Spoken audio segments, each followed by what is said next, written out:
नमस्कार दोस्तों, आप लोगों का स्वागत है हमारी यूट्यूब चैनल स्टडी क्लब 24 में। मैं जितेंद्र। आज हम पढ़ने वाले हैं वायु दाब पवनें। आज ये हमारा तीसरा वीडियो होगा।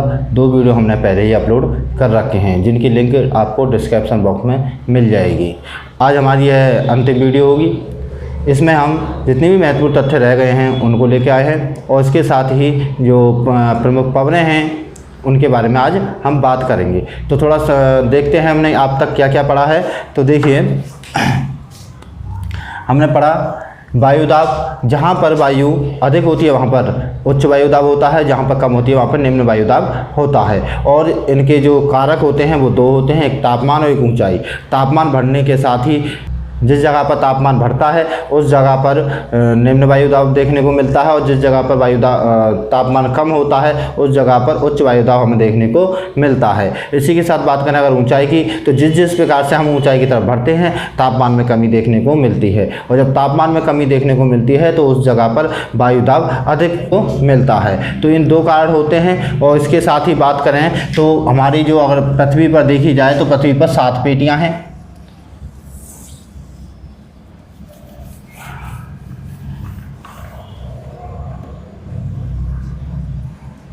हमारी पृथ्वी पर 7 पेटियां हैं। कौन कौन सी पेटी हैं? तो एक हमारी है 0 डिग्री विषुवतीय रेखी, विषुवत रेखीय निम्न वायुदाब पेटी, और या फिर इसे भूमध्य रेखीय भी कह सकते हैं।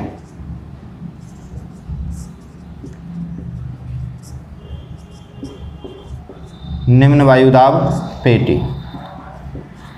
इस पेटी से अगर हम 25 से 35 डिग्री उत्तर की ओर और 25 से 35 डिग्री दक्षिण की ओर जाते हैं,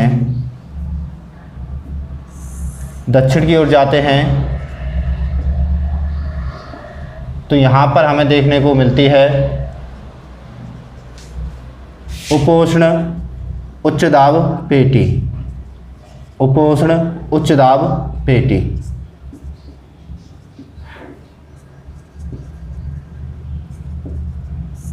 उपोष्ण उच्च दाब पेटी देखने को मिलती है। इसके बाद बात करें अगर हम 0 डिग्री से उत्तर और दक्षिण दोनों साइड में 60 से 65 डिग्री अगर हम चलते हैं, 60 डिग्री से 65 डिग्री हम चलते हैं, तो यहाँ पर हमें देखने को मिलती है उपध्रुवीय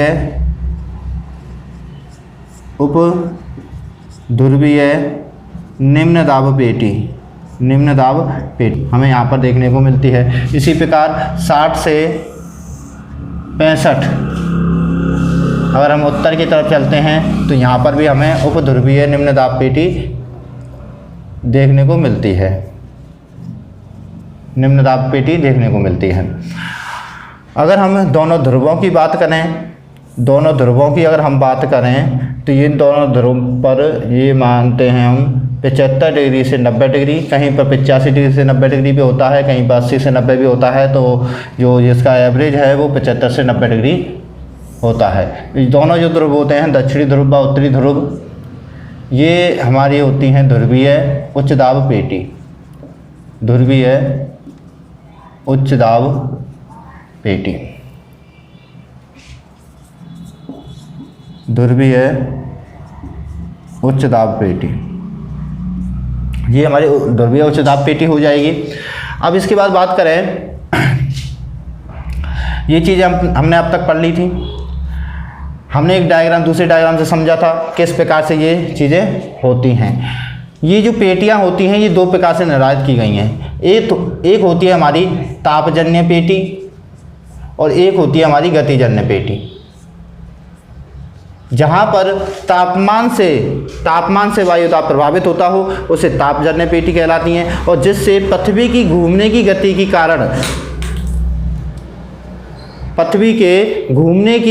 कारण अगर किसी वायु दाब पर प्रभाव पड़ता हो तो वह गतिजन्य पेटी कहलाती है। तो हमारी तापजन्य पेटी कौन कौन सी हैं? तो यहाँ पर जिसे ताप से फर्क पड़ता है यह हमारी जो विषुवतीय वायुदाब पेटी है, निम्न वायुदाब जो पेटी है, यह 5 डिग्री उत्तर की ओर 5 डिग्री दक्षिण की ओर तक फैली हुई है। यहाँ तक फैली हुई है। यहाँ पर तापमान अधिक रहता है, 0 डिग्री पर तापमान अधिक रहता है, जिसके कारण यहाँ पर निम्न दाब हमें देखने को मिलता है। तो यहाँ पर जो पेटी का जो निम्न दाब हो रहा है वो किसके कारण हो रहा है, तापमान के अधिक से हो रहा है। तो यहाँ पर तापमान अधिक है, तो ये हमारी पेटी कहलाएगी तापजनित पेटी। इसके बाद बात करें, यहाँ पर सूर्य की किरणें तिरछी पड़ती हैं दक्षिणी ध्रुव और उत्तरी ध्रुव पर, तो ये हमारी यहाँ पर जो वायुदाब किसके कारण है, क्योंकि तापमान यहाँ पर है नहीं है, तो जिसके कारण ये होती है। तो इसे भी हम क्या कहेंगे, तापजन्य पेटी होंगे, क्योंकि तापमान से इस पर प्रभाव पड़ रहा है। इसी प्रकार ये पेटी भी हमारी हो जाएगी तापजन्य पेटी। तो इस प्रकार से हमारी 3 तापजन्य पेटी होती हैं।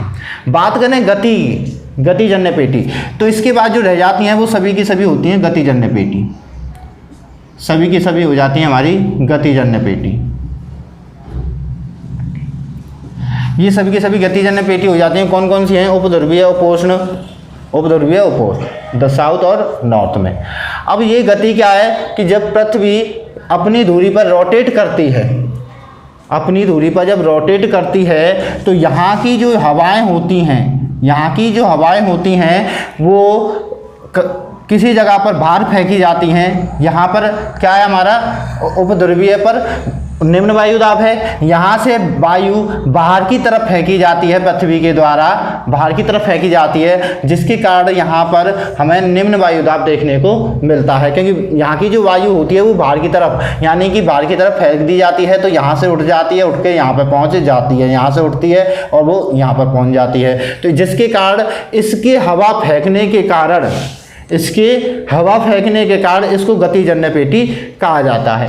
ये जब हवा यहाँ से फेंकने के बाद जब यह यहाँ पर पहुँचती है, देखो इधर से जाएगी, 2 जगह पर जाएगी वायु, एक तो यहाँ पर है हमारी ध्रुवीय उच्च दाब पेटी, यहाँ पर जाएगी। इसके अलावा इधर से कुछ हवाएं इधर भी जाएंगी, यहाँ पर भी क्या है, हमारा उच्च दाब पेटी है। ये कौन से, उपोष्ण उच्च दाब पेटी। तो ये दोनों हवाएं यहाँ से उठकर ये उपध्रुव ध्रुवीय पेटी की तरफ और उपोष्ण पेटी की तरफ चली जाती हैं, जिससे क्या होता है, इसी गति के कारण यहाँ पर जब वायु का दबाव अधिक हो जाता है, यहाँ से फेंकी हुई वायु जब यहाँ पहुँच जाती है तो यहाँ पर भी क्या हो जाता है, वायु अधिक हो जाती है, जिसके कारण ये वाली पेटी हमारी उच्च दाब पेटी बन जाती है। तो ये दोनों पेटियाँ किसके कारण हो रही हैं, पृथ्वी के गति के घूमने के कारण। फर्क यहाँ पर पड़ रहा है, गति यहाँ की हवा वायु फेंकी जा रही है पृथ्वी के घूमने के कारण, लेकिन इसका प्रभाव इस वाली पेटी पर भी पड़ता है। क्योंकि देखिए यहाँ पर तो तापमान कम है, यहाँ की हवा भी यहीं पे जा रही है, ठंडी होकर नीचे आ रही है, तो यहाँ पर दबाव अधिक बन रहा है। इसके साथ ही यहाँ की हवा जो इधर फेंकी गई है वो इस वाली रेखा पर जो हमारा उपोष्ण उच्च दाब है यहाँ पर आ जाती है और इस क्षेत्र में आ जाती है, तो यहाँ का वायुदाब को बढ़ा देती है। तो इसके कारण यह भी हमारी उच्च दाब पेटी बन जाती है, और इसका कारण क्या होता है, गति, पृथ्वी की गति के कारण। तो इस प्रकार से जो कंडीशन यहाँ पर है, इसी जो वही कंडीशन यहाँ पर हो जाती हैं। ये वाली पेटी की हवाएं भी बाहर की तरफ फेंकी जाती हैं, और जिससे हमारी उपोष्ण और उपध्रुवीय दोनों ही गतिजन्य पेटी कहलाती हैं। यहाँ पर वायु बाहर निकल जाती है तो ये यहाँ पर वायुदाब कम हो जाता है, और यहाँ से निकलकर ये वायु इधर पहुँच जाती है तो ये हमारी वायुदाब बढ़ जाता है। तो इस प्रकार से ये 4 पेटियाँ हमारी गतिजन्य पेटी कहलाती हैं। तो हम इस प्रकार से याद कर लेंगे ना, गतिजन्य पेटी कितनी है, तो 4 गतिजन्य पेटी हैं, और तापजन्य पेटी कितनी है, तो 3 हमारी तापजनित पेटी हैं। अब हम बात करें पवनों की।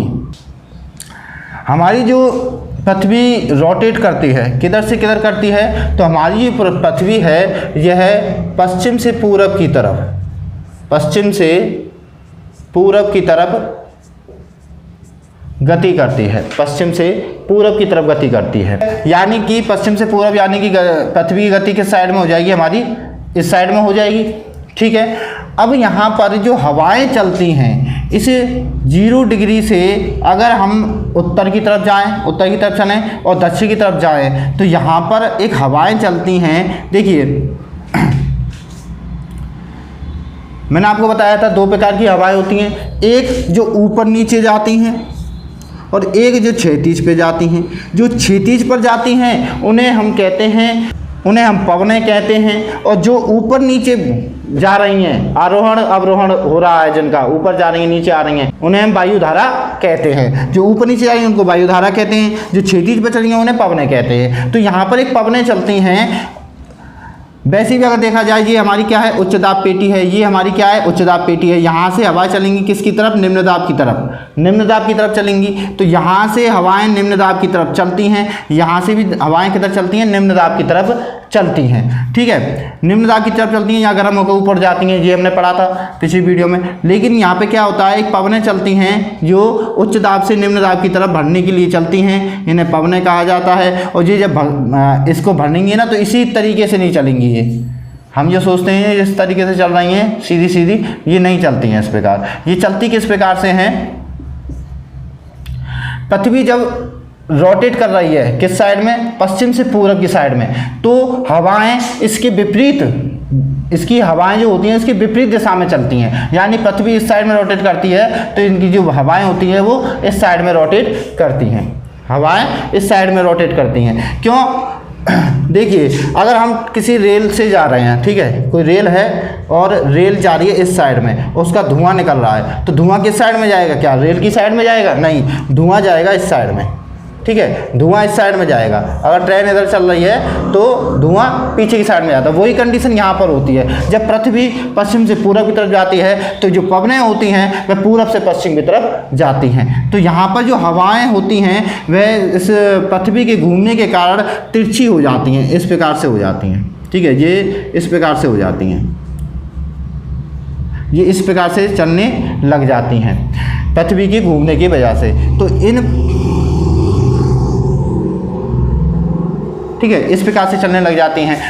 इधर वाली जो पवनें होती हैं वह भी किधर से मुड़ जाती हैं, इसकी साइड में मुड़ जाती हैं, इस साइड में मुड़ जाती हैं। इन पवनों को कहा जाता है पूर्वा पवनें। इन पवनों को पूर्वा पवनें कहा जाता है, पूर्वा पवनें इन्हें कहा जाता है। क्यों कहा जाता है पूर्वा पवनें, क्योंकि ये पूरब दिशा की तरफ से आ रही हैं। इधर क्या है, इधर हमारी पूरब दिशा है, इधर हमारी पश्चिम दिशा है, इधर उत्तर, इधर दक्षिण। तो यहाँ से ये दिशा जो वायु है या जो पवनें हैं, ये पवनें पूरब से पश्चिम दिशा की तरफ आती हैं और काफ़ी तेज गति से आती हैं। ठीक है, तो इनको कहा जाता है पूर्वा पवनें, पूरब से आने वाली पवनें। तो इसी कारण इनका नाम भी क्या है, पूर्वा पवनें। पूरब से आने वाली पवनों को पूर्वा पवनें कहा जाता है। ठीक है, तो ये पवनें, इन्हें व्यापारिक पवनें भी कहा जाता है, इन्हें व्यापारिक पवनें भी कहा जाता है।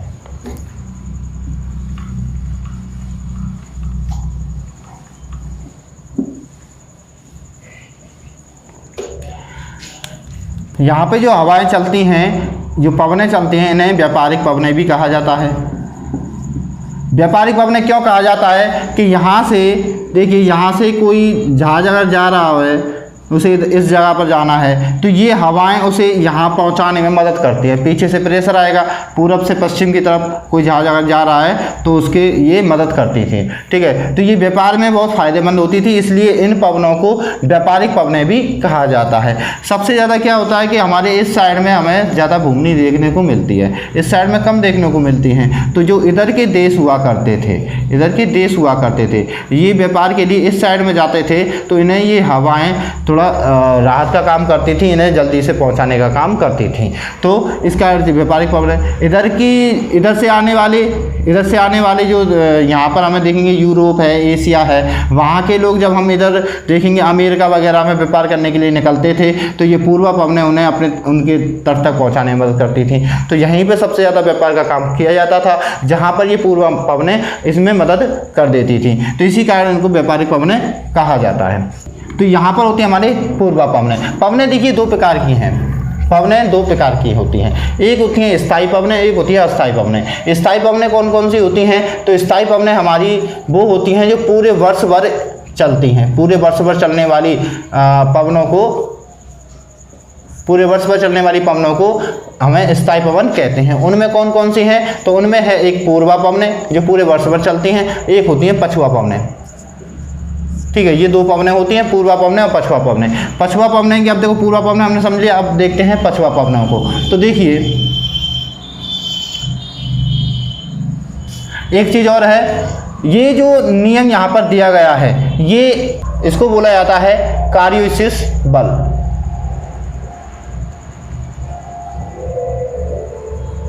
इसे कार्योसिस बल कहा जाता है। जो पृथ्वी के घूर्णन की वजह से ये जो जा रही हैं इस साइड में जा रही हैं। इसके साथ ही इससे पहले एक बल आया था जो दिया था फेरल ने, इसी कारण से फेरल का नियम भी यहाँ पर लगता है। फेरल का नियम भी इसे कहते हैं। फेरल का नियम क्या कहता है कि जिस साइड से हवा आ रही है उस साइड में आप पीठ कर लीजिए। भाई हवा के सामने अगर तुम मुंह करोगे तो वो क्या है, उसे तो उठा के फेंक देगी तुम्हें, ठीक है। तुम उसके सामने ज़्यादा देर तक रुक नहीं पाओगे। तो उसके लिए क्या है कि जहाँ से हवा आ रही है उसके लिए आप पीठ कर लीजिए, उसके सामने पीठ कर लीजिए और अपने सीधे हाथ की तरफ अगर करोगे, सीधे हाथ को उठाओगे तो समझ लिए उस साइड में वो हवा जा रही है। तो देखिए यहाँ से कोई हवा आएगी, ठीक है, यहाँ से कोई हवा आएगी और मैं यहाँ पर पीठ करके खड़ा हो जाता हूँ। मैं यहाँ पे पीठ करके खड़ा हो जाता हूँ। इधर से हवा आ रही है और ये मेरा इधर से मुंह हो जाएगा। तो देखिए जब इधर से हवा आ रही है मैं इसके पीठ करके खड़ा हो जाऊंगा तो मेरा सीधा हाथ हो जाएगा ये वाला, ये मेरा सीधा हाथ हो जाएगा, दाहिना हाथ हो जाएगा। तो दाहिने हाथ की तरफ जा रही है नहीं हवाएं। तो इसी प्रकार से इस नियम को पहचाना गया। अगर इसी चीज़ को हम दक्षिणी ध्रुव में देखते हैं, दक्षिणी क्षेत्र में देखते हैं, दक्षिणी गोलार्ध में देखते हैं, तो यहाँ पर सारी चीज़ें क्या हो जाती हैं, उल्टी हो जाती हैं। यहाँ पर क्या चीज़ें होती हैं, यहाँ पर सारी चीज़ें उल्टी हो जाती हैं। तो हम यहाँ पर क्या करेंगे, हम पीठ के बल ही खड़ा होंगे। यहाँ पर हम कैसे खड़े होंगे, पीठ के बल ही खड़े होंगे जी। हमारी पीठ होगी इस साइड में, ठीक है, और ये हमारी पीठ होगी इस साइड में। और हम यहाँ पर जब हाथ खड़े करते हैं तो ये हमारा दाहिना हाथ होगा, ये हमारा बायां हाथ होगा। तो यहाँ पर उल्टी चीज़ें हो जाती हैं ना दक्षिण गोलार्ध की तरफ। तो यहाँ पर क्या हमारा सीधा हाथ था, यहाँ पर हम लेंगे उल्टा हाथ, यानी दाहिना हाथ हम यहाँ पर यूज करेंगे। तो देखिए दाहिना हाथ किस साइड में जा रहा है, ये हमारे पवन की साइड में जा रहा है। तो हम इसी नियम, ये जो नियम दिया था ये फेरल ने दिया था और इसी नियम के अनुसार हम देख सकते हैं कि यहाँ पर कौन सी हवाएं किस दिशा में चल रही हैं। तो ये नियम क्या कि अभी ये चीज़ें आई हैं देखने के लिए। पहले समुद्रों में दिशा देखने के लिए हम इस प्रकार का नियम का यूज करते थे। वहाँ पर जब उन्हें देखना होता था कि हम कौन सी दिशा में जा रहे हैं तो उसके लिए वो क्या करते थे, व्यापारी जो थे या फिर जो नाविक होते थे वो हवा की दिशा में अपनी पीठ कर लेते थे, है ना। बस उन्हें ये पता होता है हम दक्षिणी गोलार्ध में हैं या उत्तरी गोलार्ध में हैं। अगर वह उत्तरी गोलार्ध में हैं तो उनकी सीधे हाथ की तरफ अगर हवा चल रही है तो वो हमारी कौन सी, पश्चिम दिशा हो जाएगी। और अगर हम यहाँ पर दक्षिण गोलार्ध में हैं और वहाँ पर हम पीठ करके खड़े हो जाते हैं और हमारे बाईं हाथ की तरफ हवा चल रही है तो वो बायां हाथ हमारा पूर्व पश्चिम दिशा को इंगित करता था। तो इस प्रकार का नियम भी हमें किसने दिया था, ये फेरल ने दिया था, ठीक है, फेरल ने दिया था। अब बात करते हैं हम पछुआ पवनों की। अब बात करते हैं हम पछुआ पवनों की।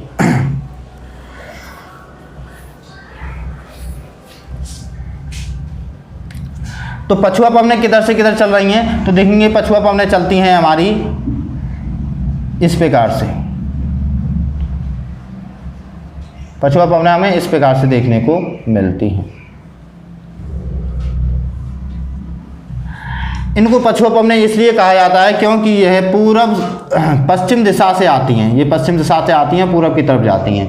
ये हमारी पश्चिम दिशा है, ये हमारी पूरब दिशा है। तो ये पश्चिम दिशा से पूरब दिशा की तरफ जाती हैं, इसी का इनको पछुआ पवनें कहा जाता है। यहाँ पर कौन सी पवनें हैं, यहाँ पूर्वा पवनें जो पूरब दिशा से आ रही हैं। यहाँ पश्चिम दिशा से आने वाली पवनों को क्या कहा जाएगा, पछुआ पवनें कहा जाएगा। तो ये हमारी पछुआ पवनें हो जाएंगी, ठीक है। ये क्यों है, देखिए जब गति करती है, ठीक है, गति करती है, जब पृथ्वी गति करती है तो यहाँ की वायु को यह फेंक देती है, यहाँ की वायु को फेंक देती है। तो किस दिशा में फेंकेगी, जिस दिशा में पृथ्वी चलेगी। पृथ्वी क्या चल रही है, पश्चिम से पूरब में चल रही है, तो उसी दिशा में ये वायु को फेंक देती है, ठीक है, उसी दिशा में वायु को फेंक देती है। इसी कारण से ये पश्चिम से पूरब दिशा की तरफ हवाएं जाती हैं, ठीक है, इस प्रकार से जाती हैं। इसी कारण से ये इनकी जो हवाओं की दिशा होती है वह पश्चिम से पूरब होती है। इसी कारण इनका नाम क्या है, तो इनका नाम है पछुआ पवनें। तो ठीक है, तो इस डायग्राम को यहाँ पे याद रखना है। यहाँ पर ये उल्टी हो जाती हैं, यहाँ पर पूरब से चलती हैं, यहाँ पर पश्चिम से हवाएं चलती हैं। जो पश्चिम से चलती हैं उन्हें पछुआ पवनें कहा जाता है, जो पूरब से चलती हैं उन्हें हम पछुआ पवनें कहा जाता है। यहाँ पर ये व्यापारिक पवनें भी इनका नाम दिया गया है, ठीक है। इसके साथ ही एक चीज़ और है, जैसे कि हमारी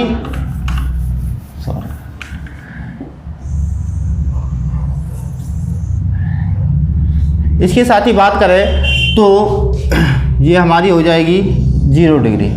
तो यहाँ पर जो है हमारे दक्षिणी ध्रुव या दक्षिणी गोलार्ध है, यहाँ पर नीचे की साइड में बात करें 40 डिग्री, 50 डिग्री और 60 डिग्री, 40 डिग्री, 50 डिग्री और 60 डिग्री, इन क्षेत्रों में एक काफ़ी तेज़ हवाएं चलती हैं, काफ़ी तेज़ हवाएं चलती हैं। ये हवाएं चलती यहाँ भी हैं उत्तरी गोलार्ध में, लेकिन उत्तरी गोलार्ध में हम देखते हैं कि भूमि क्षेत्र अधिक है, बिल्डिंगें बनी हुई हैं और जो समुद्र वगैरह है वो बहुत कम है। तो यहाँ पर ये हवाएं रुक जाती हैं, जिसके कारण ये आगे लगातार नहीं चल पाती हैं। तो यहाँ पर ये इतनी तेज़ गति होने के बावजूद यहाँ पर उनका असर दिखाई नहीं देता है। ये दक्षिणी ध्रुव में हम बात करें, दक्षिणी गोलार्ध में हम बात करें तो वहाँ पर इनका असर काफ़ी तेज़ दिखाई देता है। यहाँ समुद्र की मात्रा अधिक है, यहाँ पर महासागरों की मात्रा अधिक है, यहाँ पर ये हवाएँ बहुत तेज़ गति से चलती हैं। तो जिससे यहाँ की जो यहाँ पर हमें चक्रवात देखने को मिलते हैं। यहाँ पर अगर कोई जहाज़ वगैरह जाता है तो वो उसमें फंस जाता है, काफ़ी जहाज़ यहाँ पर तहस नहस हो जाते हैं। और ये इतनी खतरनाक होती हैं कि यहाँ पर तो व्यापार करना बंद ही कर रखा था लोगों ने किसी समय पर, क्योंकि यहाँ पर जो हवाएं होती हैं वो इतनी प्रचंड होती हैं कि जिसमें फंस जाने के बाद बचना नामुमकिन हो जाता था। जितनी तेज़ी हवाएं हैं उतने ही खतरनाक इनको नाम भी दिए गए हैं। क्या क्या नाम दिए गए हैं तो देख लीजिए। 40 डिग्री पर, जो 40 डिग्री पर हवाएं चलती हैं उनको कहा जाता है गरजती चालीसा, गरजती चालीसा। जो 40 डिग्री पर चल रही है उसको क्या कहा जाता है, गरजती चालीसा। जो 50 डिग्री पर जो हवाएं चलती हैं उनको कहा जाता है प्रचंड पचासा, प्रचंड पचासा, प्रचंड पचासा। और जो 60 पे चलती है, जो 60 डिग्री पर जो हवाएं चलती हैं उनको कहा जाता है चीखती साठा, चीखती साठा। तो क्या क्या कहा जाता है, 40 डिग्री पे कहा जाता है गजरती चालीसा, 50 डिग्री पे कहा जाता है प्रचंड पचासा और 60 डिग्री पे कहा जाता है चीखती साठा। और ये कहाँ पर है तो ये दक्षिणी गोलार्ध में है। दक्षिणी गोलार्ध में 40, 50, 60 डिग्री पर तेज हवाएं चलती हैं जो काफ़ी खतरनाक होती हैं, जिस कारण इनके नाम भी खतरनाक देखने को मिलते हैं। क्या क्या नाम देखने को मिलते हैं तो गरजती चालीसा, प्रचंड पचासा, चीखती साठा हमें देखने को मिलते हैं। इसके साथ ही बात करें, अगर हमें कहीं पर वायु दाब मापना हो तो उसके लिए हम एक चीज़ यूज करते हैं, जो मापन है इसका वो यूज करते हैं बैरोमीटर का, बैरोमीटर। तो वायु दाब मापने की जो इकाई है वो बैरोमीटर है। वायु दाब मापने का जो यंत्र है उसका नाम है बैरोमीटर। बैरोमीटर में हम वायु दाब मापते हैं, वायु दाब मापते हैं, वायु दाब माप, ठीक है। तो बैरोमीटर से हम वायु दाब मापते हैं। तो आज की वीडियो को यहीं पर समाप्त करते हैं। मिलते हैं आपको अगले चैप्टर में, अगली वीडियो में। अगर आपको हमारी वीडियो पसंद आती है तो लाइक करें, दोस्तों को शेयर करें और चैनल को सब्सक्राइब करें। उसके बगल में आने वाले बेल आइकन को प्रेस करें, जिससे कि हमारी आगे जितनी भी वीडियो हैं उनकी नोटिफिकेशन आप तक पहुँच जाए। इसी के साथ धन्यवाद, जय हिंद।